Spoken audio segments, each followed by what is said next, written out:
इस वीडियो की शुरुआत से पहले मेरे परम पूज्य बाबा और मेरी वंदनीय गुरु को साष्टांग कोटि कोटि प्रणाम, जिनकी प्रेरणा से ही ये शब्द लिखे गए हैं।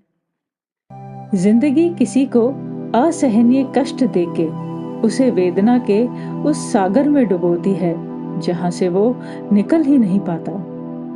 जब तक वो दर्द है, आदमी अपने अलावा किसी और का चिंतन मनन कर ही नहीं सकता। इसका नाता हमारी इंद्रियों से है। ईश्वर का वो वरदान जिससे हम इस प्रकृति में रची हर वस्तु विशेष को भोग पाते हैं। इंद्रियां नहीं तो भोग नहीं, मन के भी और तन के भी।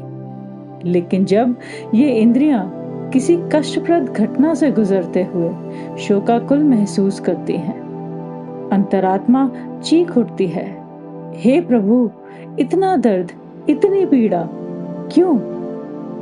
आप हैं भी या नहीं? मुझे क्यों ऐसे दलदल में धकेला कि मेरा बचना अब मुश्किल है? मेरी जीवन जीने की शक्ति क्षीण हो रही है।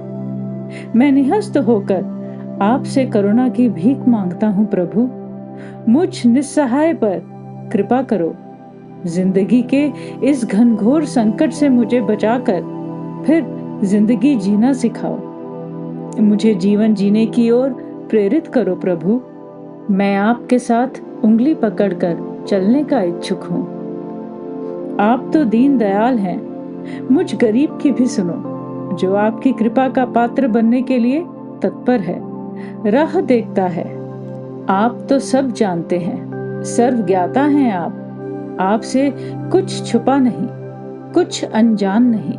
लोक परलोक में विचरण करने वाले संपूर्ण सृष्टियों के निर्माता एक आप ही हैं जो मुझे ऐसे संकट काल में बचा सकते हैं। मैं जानता हूँ, अटूट विश्वास है मुझे आप पर, क्योंकि मैं तो आप ही का अंश हूँ। जैसा आपका स्वरूप वैसा ही मेरा स्वरूप। हम भिन्न नहीं, अभिन्न हैं।